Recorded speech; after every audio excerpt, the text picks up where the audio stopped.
Hello family. जैसा कि आप जानते हैं कि हम पीआर यादव की फार्मेकोलॉजी सेक्शन पढ़ रहे हैं, तो शुरू करते हैं आज के नए टॉपिक से। तो आज का हमारा टॉपिक है drug. Drug is drive from French word ड्रॉगने। ड्रॉगने means a dry herb. Definition of drug according to WHO। अब हम WHO के अकॉर्डिंग ड्रग का क्या डेफिनेशन है वो देखेंगे। Any substance that when take into a living organism may modify one or more its function or pathological state for the benefit of recipient. उसका ये मतलब है कि जब कोई पर्सन कोई सब्सटेंस लेता है या फिर कोई एक लिविंग ऑर्गेनिज्म कोई एक सब्सटेंस ले रहा है, तो उसका पैथोलॉजिकल या फंक्शनल स्टेट पे उस रिसिपिएंट को बेनिफिट मिल रहा है, तो उस सब्सटेंस को ड्रग बोलेंगे। Chemotherapy, it is a treatment of systemic infection और मेलिग्नेंसी। ये एक सिस्टमिक इन्फेक्शन का ट्रीटमेंट है। और हम देखेंगे मेलिग्नेंसी क्या होता है कि जब किसी सेल का जो डिवाइड होने का रेट होता है वो इंक्रीज़ हो जाता है, तो उसे मेलिग्नेंसी बोलते हैं। with a specific drug that has selective toxicity for the infecting organism or malignant cell with no or minimal effect of normal host cell। जिसमें देखेंगे कि हम एक इन्फेक्टिंग ऑर्गेनिज्म और मेलिग्नेंट सेल को एक स्पेसिफिक ड्रग के द्वारा ट्रीट किया जाता है जिसका बिल्कुल भी नहीं या फिर बिल्कुल मिनिमल इफेक्ट होता है नॉर्मल होस्ट सेल पे। अब हमारा नेक्स्ट टॉपिक है toxicology. It is the study of poisonous effect of drug and other chemical. Toxicology में क्या होता है कि हम स्टडी करते हैं पॉइजनस इफेक्ट ऑफ ड्रग या फिर किसी केमिकल का जो पॉइजनस इफेक्ट होता है उसको स्टडी करने को ही हम टॉक्सिकोलॉजी बोलते हैं।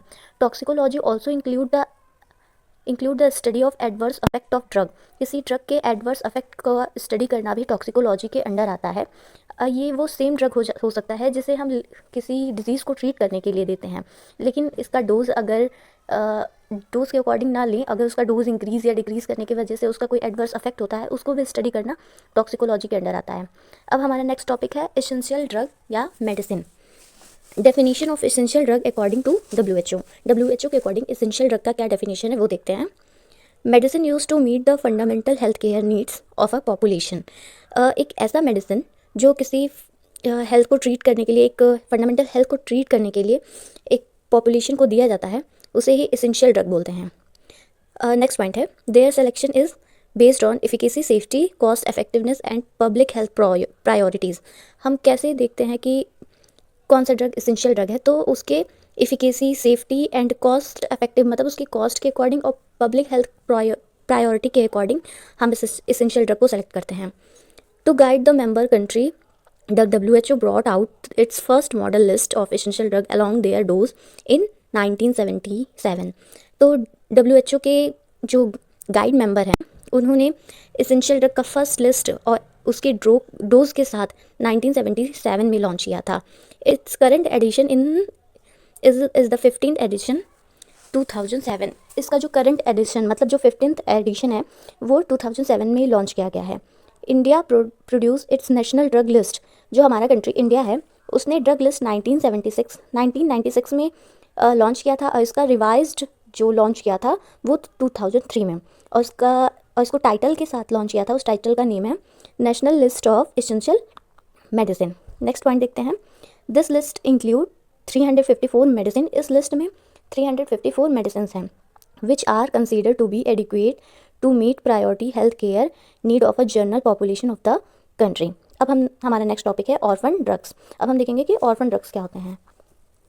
The drug which are use for prevention of rare diseases और इंडेमिक डिजीज़। ऐसा ड्रग जिसका इस्तेमाल हम किसी रेयर डिजीज़ को प्रिवेंट करने के लिए किया जाता है उसे ऑर्फन ड्रग बोलते हैं। Of which there is no reasonable expectation, जिसका कोई भी रीजनेबल एक्सपेक्टेशन नहीं होता है। That the cost of developing and marketing will be recovered by sale of the drug. और इसका कोई भी उम्मीद नहीं होता है कि ये मार्केट में जब लॉन्च हो रहा है तो ये इसके कॉस्ट के मतलब जो उसकी कंपनी है उसे बेनिफिट प्रोवाइड करे, ऐसा कुछ भी डिपेंड नहीं होता है। उसे ही ऑर्फन ड्रग कहते हैं। फिर से समझेंगे कि ऑर्फन ड्रग एक ऐसा ड्रग है जो किसी इंडेमिक या रेयर डिजीज़ को ट्रीट करता है, पर इसका कोई भी रीजनेबल एक्सपेक्टेशन नहीं होता है और ना ही ये इस कंपनी को बेनिफिट प्रोवाइड करता है। Government will offer tax benefit and other incentives for developing and marketing for orphan drug. जो गवर्नमेंट होता है किसी भी कंट्री का, वो ऐसे ड्रग को बेनिफिट प्रोवाइड करते हैं, जैसे कि उसके टैक्स वगैरह में बेनिफिट प्रोवाइड करते हैं। और इसके एग्जांपल है liothyronine succimer, chelating agent of heavy metal poison etcetera. अब हम देखेंगे कि फार्मेकोपिया क्या होता है। Pharmacopoeia means drug making. Pharmacopoeia का मतलब है ड्रग मेकिंग, जैसे ड्रग कैसे बनाते हैं। In its modern technical senses, is a book containing formulas and information that provide a standard for preparation and dispensation of drug। ये एक टेक्निकल सेंसेस है जिसमें एक बुक में उसका फॉर्मूला और उसे बनाने के जो मेथड हैं या फिर उसका मेज़रमेंट, ये सब हुआ, ये फार्माकोपिया के अंडर आता है। नेक्स्ट पॉइंट देखते हैं। It publish by the authority of a government और मेडिकल और फार्माक्यूटिकल सोसाइटी। इस फार्माकोपिया के अंडर जब हम किसी ड्रग को पब्लिश करते हैं तो इसकी अथॉरिटी गवर्नमेंट को होती है या फिर मेडिकल को होती है या फिर फार्माक्यूटिकल सोसाइटी को होती है। In India drug from 3 pharmacopoeias, मतलब हमारे कंट्री इंडिया में जो ड्रग लॉन्च करते हैं उसमें 3 फार्माकोपियाज हैं, जैसे कि British pharmacopoeia, Indian pharmacopoeia and US pharmacopoeia. तो आज का हमारा ये ड्रग का टॉपिक तो खत्म होता है, पर मैं आपको एक क्वेश्चन पूछूंगी जिसका आपको कमेंट में आंसर देना होगा। Example of organ drugs.